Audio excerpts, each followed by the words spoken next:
Virginia, November 1967. The basic school at Marine Corps Base Quantico begins teaching the latest batch of newly commissioned officers what it means to be an officer in the Marine Corps.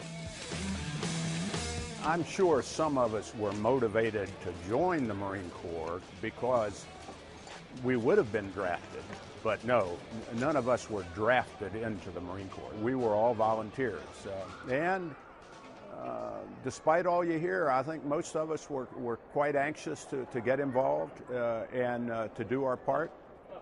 Looking back, I think that was before the media, the real media frenzy started, and before Walter Cronkite announced to the world that we'd lost the war, because it was prior to 10. It was prior to Quezon.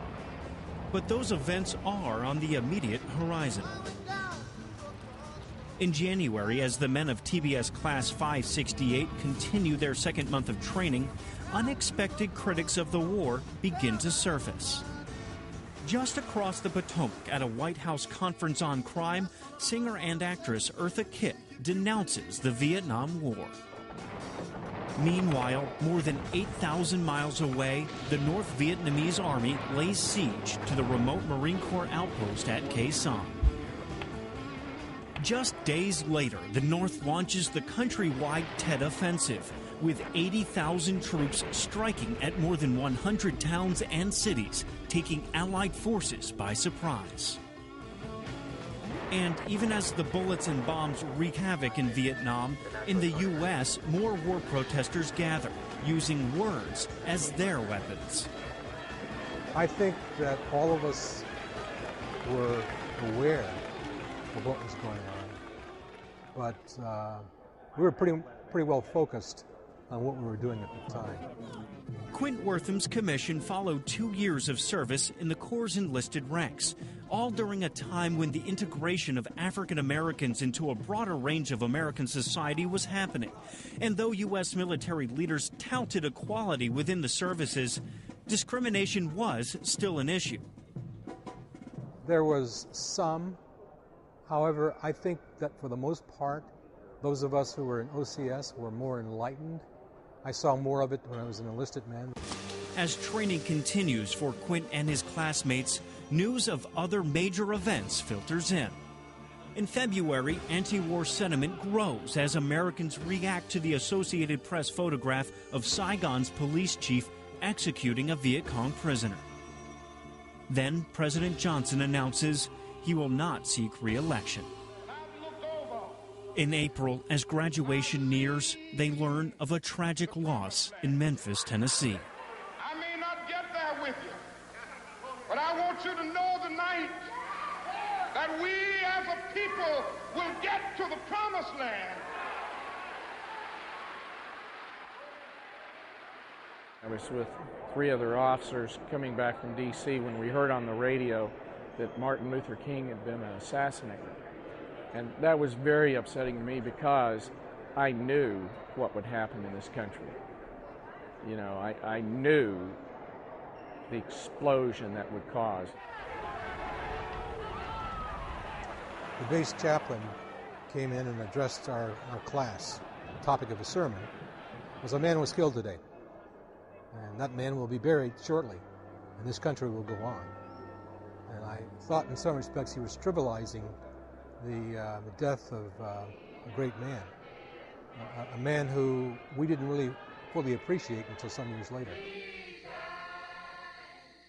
While the country mourns, word arrives that the siege of Quai Son has finally been lifted, although both sides claim victory. 2 days later, the classmates reach their goal, graduation. Additional specialized job training is planned for most. Then, Vietnam.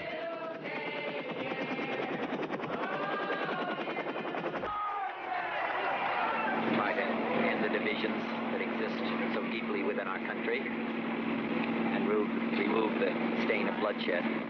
In the summer of 1968, social unrest could be seen and felt across the United States.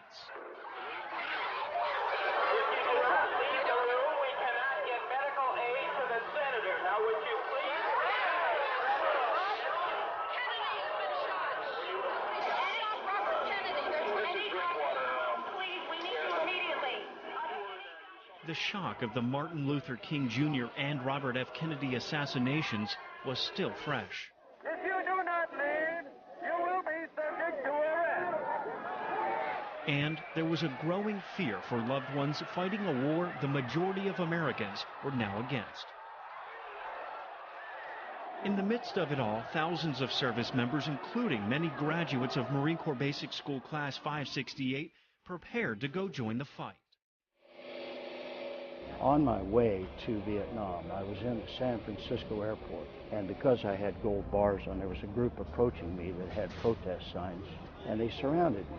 And there were quite a few people, and there were chants, and there were some taunts. But as I stood there and acknowledged the people who were doing what they're doing, in my heart, I knew that their right to do that was because there were people like me willing to stand in harm's way. Second Lieutenant Lar Litster arrived in Vietnam in July and soon found himself in command of an infantry platoon. Doing search and destroy missions on the Ho Chi Minh Trail, if they weren't wearing Marine Corps green or they weren't Montagnards, our objective was to kill them. That was our job. The enemy forces had the same objective. There's a very distinctive sound that goes with mortars that echoes through the valleys and the canyons and up across the hills. Boop, boop, boop, boop. And you knew that soon there would be explosions. When only 2 months into his tour, an enemy mortar found its mark. I was in a bomb crater with my platoon, and the enemy landed the mortar round underneath me. As I came back to consciousness, the first question, of course, I cried out was to my men, was anyone else hit? And I remember one of the corporals said, "Sir, we've all been hit." And Lar vividly recalls another corporal's actions that he says really speaks to who Marines are. Several times, this one corporal, his name was Newbold, Corporal Newbold, kept coming to my side, and I would try to get up, especially when we would get new incoming rounds of mortars. And I tried to get up, and Newbold pushed me down, and then he laid across my body, and I said to him, "Newbold, go take cover." I could barely whisper. I remember Newbold saying to me, "No, sir, I'm staying here. You can't take another hit." By the end of 1968, nearly 17,000 more Americans have died in Vietnam. Meanwhile, those carrying on the fight hear little news about the war's overall progress. They go about their missions focused on the job at hand. When we're there, see, you don't know the overall picture. You just know the ground in front of you. So what people reported and how they put it together, didn't really see a whole lot. You know, we didn't have the type of outside world communications they have now. Most of what you heard was just what I'll call the everyday bitching and moaning, you know, that we all do. For the most part, more concerned about, you know, was there something decent to eat, or was it possible to get clean, or, you know, things of that type. At the same time, the American public doesn't always hear about the many good things happening in the midst of the war.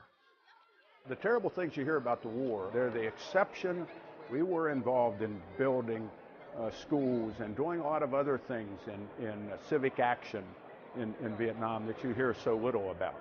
That second tour, all I did was work with civilians, and we built schools and dispensaries. Yeah, I helped the Marines adopt orphans out of the 3 orphanages there, and it was a great experience. Do solemnly swear. January 1969. Richard Nixon takes office as the new President of the United States. Regarding Vietnam, he aims to negotiate a settlement that will allow the 500,000 U.S. troops in Vietnam to be withdrawn, while still allowing South Vietnam to survive. I pledge to you, we shall have an honorable end to the war in Vietnam. Soon after, all hear the sobering news that U.S. combat Vietnam have exceeded the 33,629 men killed in the Korean War, a toll that now includes 8 of the 241 graduates of Marine Basic School Class 568. Quint Wortham's classmates. When I heard that Ron Davidson had been killed and Bill Jones had been killed and John Abbott had been killed, it was a wake-up call for me, because I knew that if they could kill those guys, they could kill me too. At the time, Lieutenant Worthams was serving in Vietnam as a communications officer in a command position unusual in those times of continued racial strife. In my case, I know there was no place else in the continental United States, or perhaps even in the world, where a black man could have 65 people reporting to him at 22 years old. And was it an issue being a black officer in command of a white platoon? No. I didn't allow it to become one. November 1969. The American public is shocked and appalled by reports of a massacre at My Lai. Photos show the bodies of hundreds of Vietnamese civilians, men, women, and children, brutally murdered. And the reports say American soldiers are to blame. Soon, there are greater demands to get out of Vietnam. A new year begins. While the battle to end U.S. involvement in Vietnam goes on at home, on a hilltop in Vietnam, Lieutenant Ed Flanagan is serving as a forward air controller. And a lot of Purple Hearts are your own fault, and in this case it was, because we were in a safe bunker, and I thought during the mortar attack, if I could look outside and see where that muzzle flash was, I could run an airstrike on it, and a mortar round came. And it was a head injury, but with a head injury, you bleed a lot, even though it isn't that serious. But I was really convinced that I was going to be dead soon. Spent the night in the bunker, and in the morning called in my own medevac. That was in October, and I was due to rotate in November, and I thought, well, I'm good now. I can just take it easy, and left the hospital and wound up back on the same hill. And I really didn't want to be there anymore. I just wanted to go home. 2 weeks later, Ed got his wish. And over the next year, the majority of the U.S. combat troops in Vietnam follow. By January 1972, only 133,000 remain. In December, peace talks between the U.S. and North Vietnam break down. President Nixon orders the most intense bombing campaign of the war, targeting North Vietnamese factories and ports. Over 12 days, U.S. aircraft dropped more than 20,000 tons of bombs. 1 month later, peace talks resume, and soon after, President Nixon signs the ceasefire agreement ending U.S. military involvement in Vietnam. And where do we go from here? On March 29, 1973, the last American combat soldiers leave. South Vietnam must now fend for itself. That caused an emotional turmoil in me like nothing I'd ever experienced in my life. And I knew many, many of us who, if they would have said, get your stuff and go back over there, we're not going to let this happen, I know we'd have gone in a minute. We embrace them and say, we'll work with you to achieve this result. And then when things become difficult, we say, well, we're leaving. As a civil affairs officer, I had 53 Vietnamese employees working for me too. So I was equally concerned about all of those people, because I knew what would be done to those people that had fought with us for their freedom. March 29th also saw the last of the known 591 American POWs leave Hanoi. The men are flown to Clark Air Force Base in the Philippines and are greeted with cheers. For many Americans, their return marked the final chapter in our country's involvement in the Vietnam War. For others, later events would come to signify the true end. To fight through the months ahead for my personal vindication would almost totally absorb the time and attention of both the President and the Congress. August 1974. South Vietnam loses a strong advocate as President Richard Nixon resigns.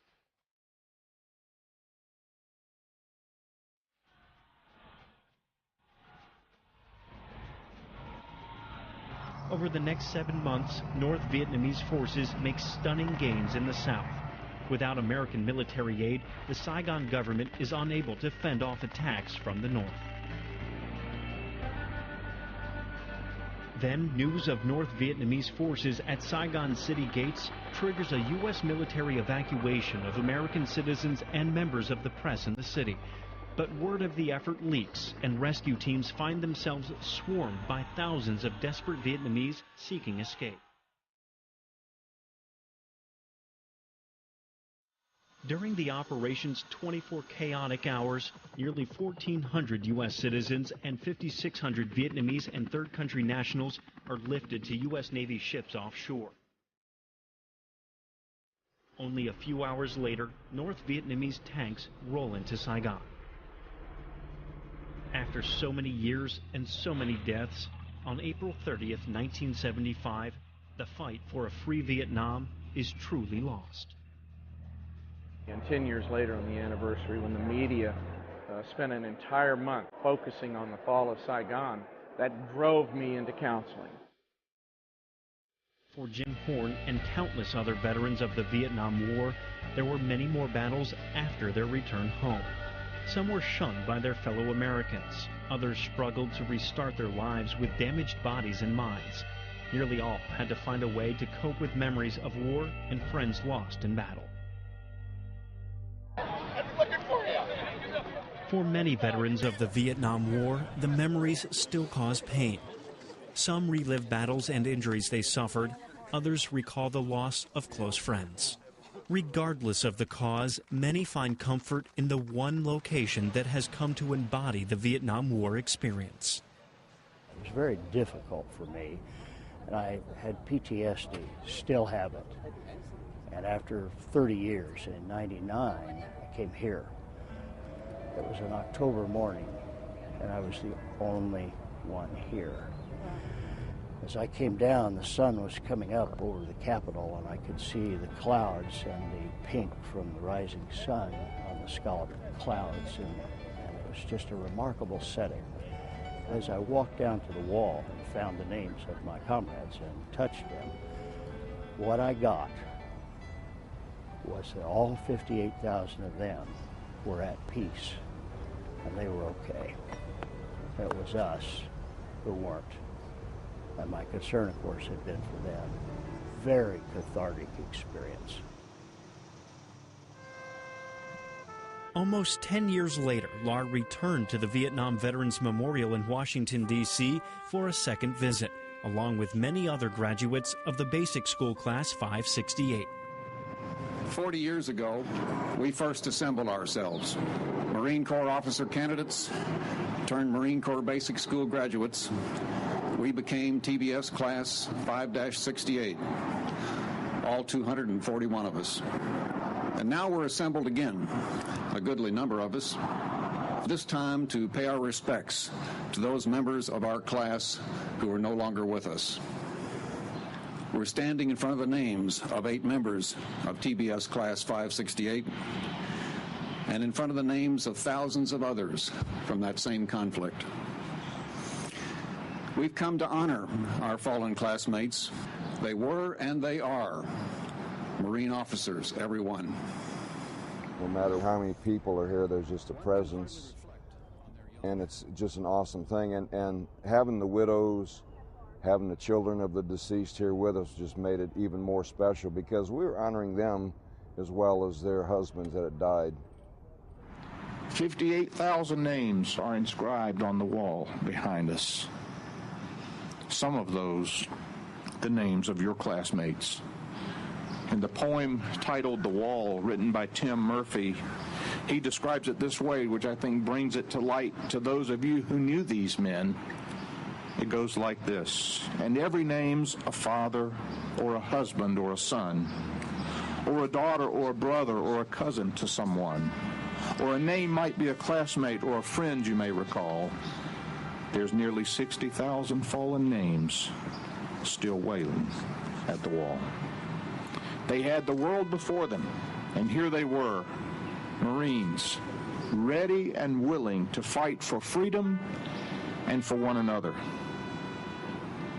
Every one of them, a patriot, a hero, a Marine. And so are you. So are you.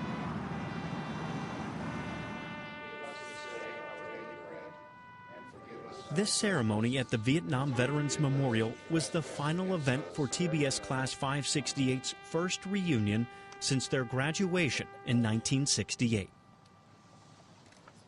The reunion was a chance to renew old friendships. I can tell you this is a momentous event in my life. I've never experienced anything like these last 4 days. It's a brotherhood that surpasses any and everything that I've ever experienced in my life. It means a lot. I don't think I realized how much. Because it's not that they're all the closest friends you ever had or this or that, but there's something you share. And maybe you haven't thought about it in a long time. Their reunion offered a chance to reflect and honor lost friends. Being able to see those names and etch those names, touch those names, means a lot of different things to different people, but I think it's phenomenal. It's what we need. And gave these Vietnam veterans a chance to let all the fallen know. Somebody still cares. That, they're not forgotten.